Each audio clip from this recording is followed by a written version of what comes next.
Welcome to the Private Practice Startup Podcast, where we help mental health professionals grow their dream practices and live a life they love. We chat with successful private practitioners, business coaches, and marketing experts, bringing you tons of practice building tips. We invite you to take advantage of our private practice paperwork and our signature marketing e-course. And we have a gift for you. This is the exact methodology we use to create our six-figure private pay practices and have helped many other therapists do the same. Go to privatepracticestartup.com and on the homepage, click the button to download a free copy of your dream private practice playbook. Now on to today's episode. Hey everybody, welcome back to another episode of the Private Practice Startup Podcast. Last week, we had an amazing conversation with Maureen Werrbach talking about how to effectively lead, delegate, and create accountability in your group practice. That was a part one. Today is part two of that. The conversation was really, honestly, so exciting. I love talking about leadership and really growing people. And in the space of that is, as a group practice owner or whatever your business venture is you get to create more time for yourself, more freedom in your business, and really elevate your team to really wow you and bring their creative abilities to your practice or business. It's really amazing. I did many years in leadership and have often talked about that through our podcast, and it's just something I love and adore. And if you all know Maureen Werrbach, she's just a very talented woman, really working hard, bringing amazing things to the group practice arena, and really helping group practice owners really elevate their business. So we dive in on this podcast to Maureen's 5 A's of accountability, which she did reveal. She is coming out with a book and is in process of writing that. So I told her I definitely want to sign a copy of that book because I am going to read it and I can't wait. So I hope you're as geeky about this topic as we are. And we really hope that you all enjoy it. So don't forget to listen to part one, where Maureen dives into her story, what led her into the 5 A's. And on this podcast, we dive into the 5 A's of accountability. So before we bring back Maureen, I'll give her a proper introduction, and then we'll take a quick moment for our sponsor. So who is Maureen? Maureen's actually a third-time podcast guest on our podcast. Maureen is at LCPC, a visionary entrepreneur in the mental health field. As the owner of Urban Wellness, a multi-location group practice in Chicago area, she knows firsthand the focus healthcare provides on making a positive impact on the world. She also knows that many healthcare professionals put business second to boots on the ground and helping in the community. And guess what? That's where she comes in. She shares her expertise in group practice leadership by coaching, educating, and training social service professionals in a variety of ways. She is the founder of the Group Practice Exchange, which many of you know of, and host of the Group Practice Exchange podcast, co-host of the Group Practice Owners Summit, and certified Fix This Next advisor. Yes, Mike McCallowitz, if you're wondering why that sounds familiar. Maureen also continues to show up as a leader in the mental health field, as guests on other people's podcasts like ours, live events, and featured articles. Maureen's ultimate goal is to help group practice owners learn to successfully start and scale their businesses so they can have a larger impact on their communities. We want to welcome Maureen back. And before we do, let's take a quick moment for our sponsor. As a private practice owner, there are dozens of things to worry about. If you decide to accept insurance billing does not have to be a worry. Practice Solutions is a remote billing company who connects providers with billers in the U.S. who specialize in mental health billing. Their expertise has helped clinicians increase and maintain steady revenue by submitting and following up on claims regularly, resolving old aging claims, and performing eligibility and benefit checks. With Practice Solutions, you're assigned a billing expert who learns the ins and outs of your practice, functioning as an extension of your own team, so you can focus on what matters most, your clients and growing your practice. One of Practice Solutions' current clients says, Practice Solutions has been amazing for my practice, its growth, and my peace of mind when it comes to billing.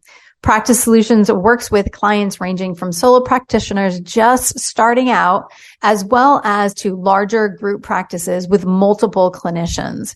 Practice Solutions offers a free billing consultation to determine if their services are a good fit for you and your practice. Visit practicesoul.com/startupnation and schedule an appointment. Again, that's a free consultation at practicesoul.com/startupnation. Hey, Maureen, welcome back. You're talking about the definition about accountability. Yeah. Talk about the definition. Yeah.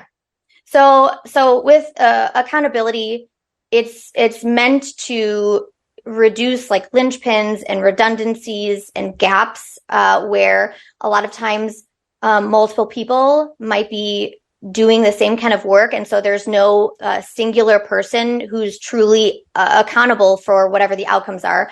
And so accountability in the accountability equation means that there's one person fully in charge and accountable for the success or the failure and the shifts to become successful within that role. So you can only have one person that's truly accountable. You can have multiple people that like support that person, but one person has to be the one that is in charge of that role's success or failure or need for change.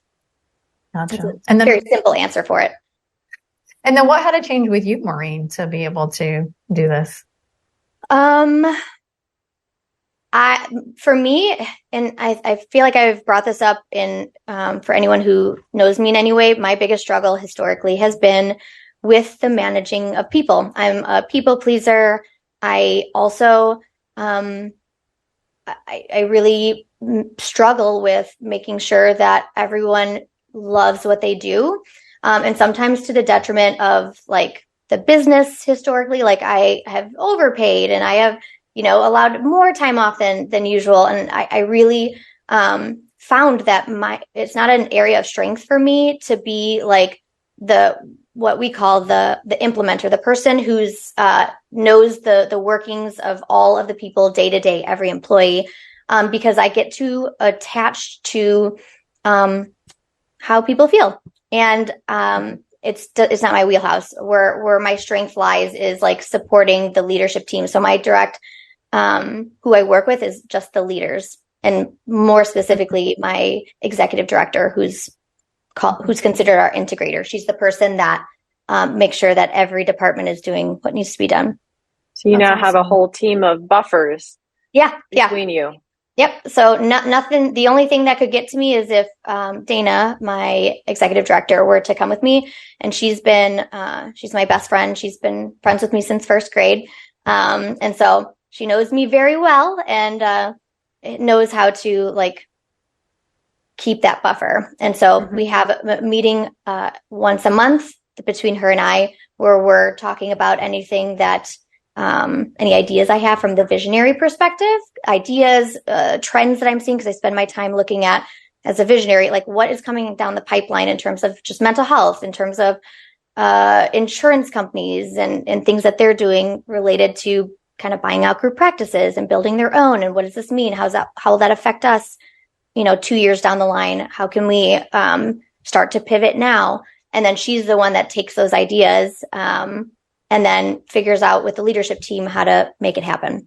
And so we meet once a month for that. I'd love to hear a little bit, just high level, about your 5 A's for accountability for the accountability equation.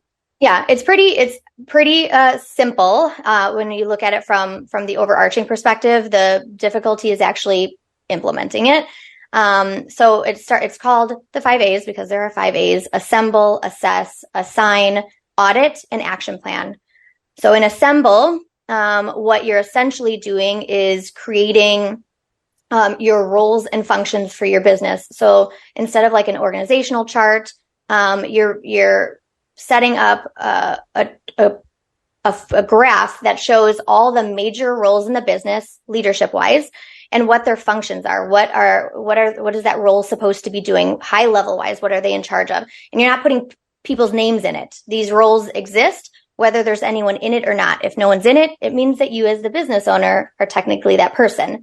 And so it helps then for practice owners who maybe don't have a robust leadership team, to realize, one, hey, if no one's in this role, it means I am, even if I'm not doing anything in it. If I'm not doing anything in that role, let's say like sales and marketing, it means that it's being ignored, right? And so it gives the practice owner an idea of, is this the next area? Is this the role that I'm doing or that I don't want to do or that I'm actually not doing? Is this the next role that is important to actually be filled? So that's assemble. And then we go to assess, which is once you have your roles and functions and you can plot the existing people who are in those roles, you'll be able to assess if the right people are in the right roles on your leadership team. And so in there, we have like some assessment tools that the practice owner can do for screening if the people that are there are in the right roles. And then there's a self-assessment tool that existing leaders can take that sort of helps them self-reflect and self-remove if they realize after taking that assessment, wow, I actually am not fit, or leading in this way, like true leadership and accountability is not a strength of mine. It helps to kind of weed them out and maybe have that conversation that this role is maybe not a good fit for me. And so it makes it easier because I think a lot of business owners and practice owners will say, I maybe made a mistake putting this person in leadership and I feel bad now. Like, how do I have this conversation with them? And so these self-assessments can help kind of start that conversation because they will see that themselves as well. And then there are in Assess also interview questions to ask. So if you're wanting to interview to elevate someone in your practice into leadership, there are questions in there to ask that help you know if that person's fit for leading from an accountability perspective. The third one is Assign. And that is what I think takes the longest. It's where you're assigning actual accountabilities to your leadership team and then coaching them into being successful. So this, I feel like, took the longest and is, I think, really important to co-create with your leadership team. But you essentially are building a tracker that lists out all the accountabilities each leadership person has that fits within their job description. And that aligns with your yearly goal. So if you have a yearly expectation for your business, which most of us do to some degree, you're going to then make sure that every leadership department has some accountabilities related to bringing you closer to that goal. And that means it's very detailed. It comes with measures. It's very easy to see, like each week they're like checking off on track or off track. There's no, way for them to come up with excuses on why it's not on track or off track. It's a very clear tracker that is just like check off, yes, no, I've done it. And what are the measures and where are you at in comparison to those measures? The second thing within Assign is a coaching path. What I found is that a lot of leaders have a hard time coaching their teams. They either ignore it until they PIP them or terminate or sort of make the employee's life miserable, by being kind of unhappy and just complaining. So we have this measure where they learn how to coach a person before getting to a point where it's problematic and they need to be PIP'd. And I think that has created a ton of growth for not only my practice, but the people who have used the accountability equation, that their leaders are having much better conversations with their teams before things get to a point of problem. So that's Assign. Do we want to stop before the last two? Well, I was just going to say, I love that. And it's funny because, I'm like watching the time and I'm like, I could go for an hour talking about this stuff. Because I just love leadership. And, again, it just really reminds me back in my community mental health days when I was in leadership is that, our director would say to me, she's like, I don't know how you do it, but you're just so good at letting people know that this isn't the right job for them. And it is because we would coach them in every aspect. I did all my evaluations with my staff. Like people would do evaluations to their staff. So they already knew. And then when they got written up, they would apologize to me. Like they let me down. And then it constantly and every staff that I had is when we kind of knew this wasn't the right fit or they were ready to leave, I actually helped them find another job or whatever. And it just creates so much amazing collaboration. Back in the community mental health days, you're not left with, 30 clients unseen, charts not audited. And it was just such a collaborative, honoring process. So I just love what you're doing. I can't wait till your book comes out. I'm definitely reading it. Oh yeah. For those listening, I haven't really said it out loud to many people. Sorry. No, it's totally fine. I just, I think, again, part of my introvertness, I do things and don't think of like telling people until things are done. But yes, I'm writing a book on this. It'll be out at some point. I don't know when. But no, I totally agree with you. It's such a big difference that we see I don't think it's just a natural response for people in leader who either haven't led before or haven't been taught how to be a leader. I think people get elevated because they're good at the job. Like a clinician's good at being clinician. They're a good worker. A person puts them into a leadership position because they're like, oh, you would be a good clinical director because you do things. Does not equate. No, I say that all the time. But what you were saying of that, like when you coach people, you actually find that people will come to you or whoever the leader is and say, I know I'm not meeting my like expectations. They're the ones like kind of owning it up front and saying like, I just want to let you know, this is what I'm doing to try to fix it. And so that's the big difference that I see in emphasizing coaching in the accountabilities area of like, you can set up accountabilities and now everyone knows what to expect. But if they aren't being coached when it's not working, there's going to be shame. There's going to be like, people leaving because they realize I can't do it. And I'm afraid of like getting in trouble. And I don't like this anymore because I'm not meeting those needs and then just leaving versus with this collaborative sort of coaching. They want to succeed because they know they were part of making those accountabilities. And I think this is like psychology 101, but like if we are a part of making a decision, we're more likely to do it. Yeah.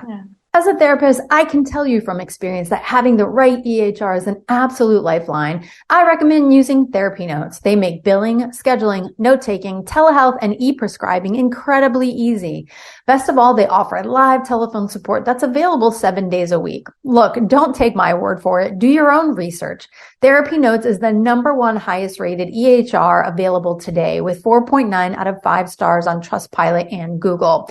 Go to therapynotes.com and enter code PPS as in Private Practice Startup and receive a special 2-month trial, absolutely free. And hey, if you're coming from another EHR, no worries. Therapy Notes will import your demographic data quick and easy at no cost to you so you can get started right away. Trust me, don't waste any more of your time. Go to therapynotes.com and enter code PPS for your 2-month free trial. Hey there, Startup Nation. Want to take your private practice to the next level? Check out Mental Health Marketing, a professional digital creative marketing agency designed just for mental health clinicians. From custom logos to professional websites and even a unique referral network building program, they've got you covered. They offer clinician-centric marketing strategies tailored to your practice's annual revenue, so it's always affordable. Book your initial consultation through mentalhealthmarketing.com and get a free 1-hour call when you mention the Private Practice Startup. That's mentalhealthmarketing.com. You won't want to miss this. So share with us the last two. Okay. I know I got off on a tangent. I got excited. Yeah. Nope. The second to last one is audit. And this is where you're actually auditing your team's accountability. So one step is having an accountability tracker, but I don't know if you guys have ever had this, but I know I've done this before and I've seen it a lot, but like you might have metrics in your business. And then you look at them or don't, or you look at them, but don't do anything with it. It's like, we're tracking it, but there's no like, how are you auditing that? And how are you course correcting when you have those metrics now, when you have those accountabilities and you see that things aren't working? So this is where you're creating your KPIs, so key performance indicators, and building dashboards that help you like visually see within each department. So like in my practice, the main leadership departments are sales and marketing, onboarding, recruiting and onboarding is one, admin, so client success and HR, DEI, and clinical. And so each one of those main core leadership roles has accountabilities and things that are being tracked. And so we have dashboards for all those. So we could see like what were our goals in terms of hiring and how are those being met? Like, are the strategies that our onboarding person is using for recruiting people, are the places that she has chosen to market, LinkedIn, Indeed, all that, like, are those even working, or is she wasting time going there? Like, there's metrics and the dashboard shows like how many people are applying versus how many are actually good fits, things like that. And what I find is that a lot of times we're measuring things that aren't measuring what we need them to.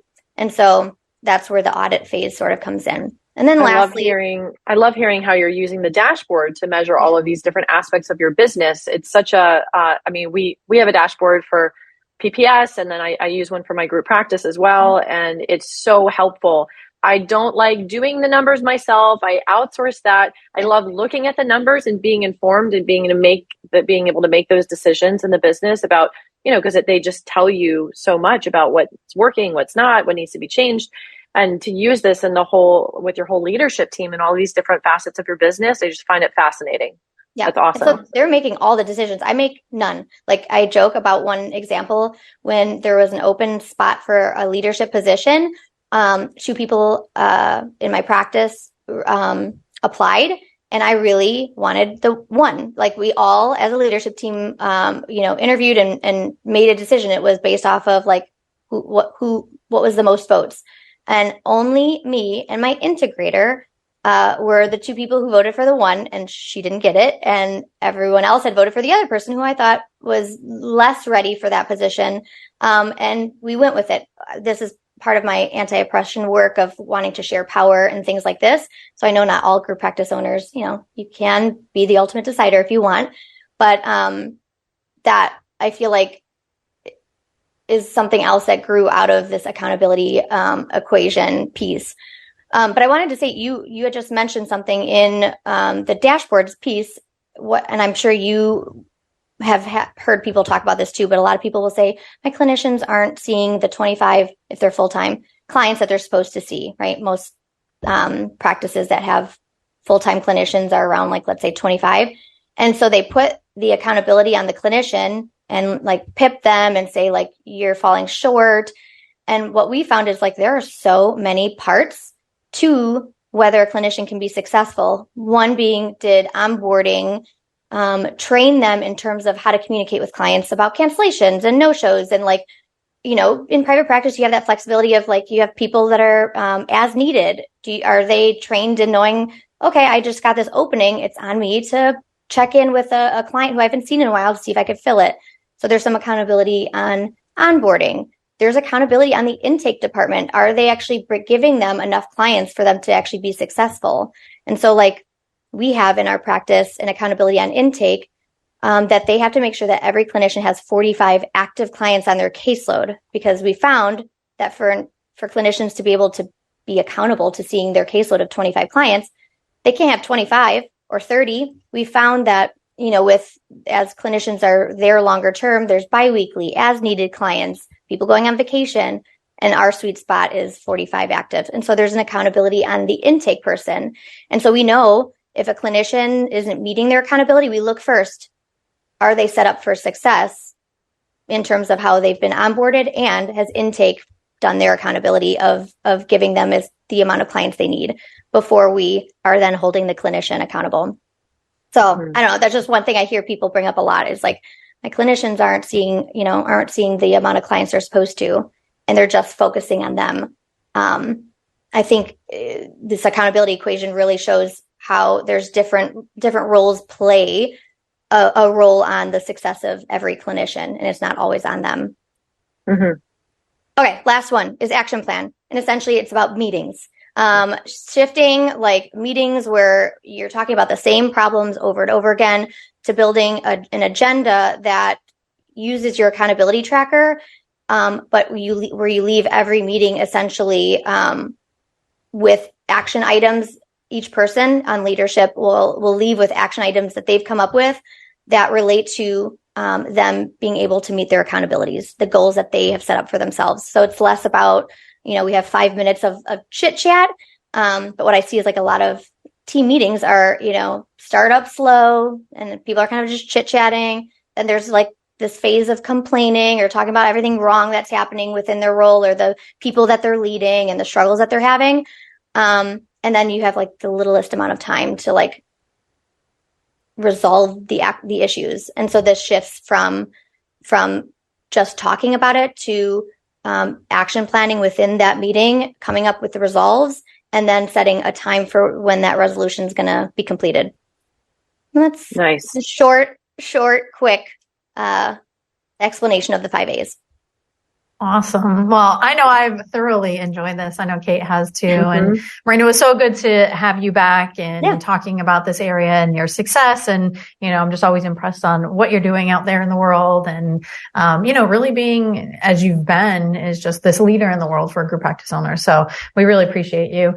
And Startup Nation, we hope that you guys join us next week as we talk to Dr. Ojeda Robinson on about securing contracts to increase income in your practice. I know I just saw Maureen's face. I know recently Maureen presented at Ojeda Summit, her conference. So it's cool that you're back to back with her on the podcast order. You guys should totally listen to Ojeda. I amazing. feel like she's incredible. Incredible. Yeah. I just went on a book writing. That's where I wrote my book. Her and I went on a book writing cruise together a couple months ago. Went to the Bahamas and just sat side by side and wrote our books.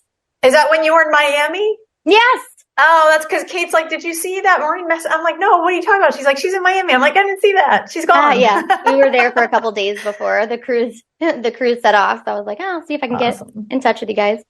Yeah. Kate? Yeah. So Startup Nation, hope you enjoyed this episode with Maureen here today and really thinking about how you run your business, whether you're a solopreneur or a group practice owner. It's really an amazing way of looking at things and being able to make some necessary changes.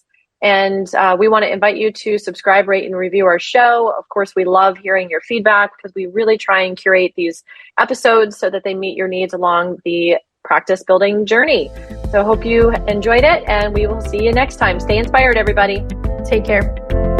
Thanks for joining us on The Private Practice Startup. Visit theprivatepracticestartup.com for awesome resources, free trainings, attorney-approved private practice paperwork, and so much more.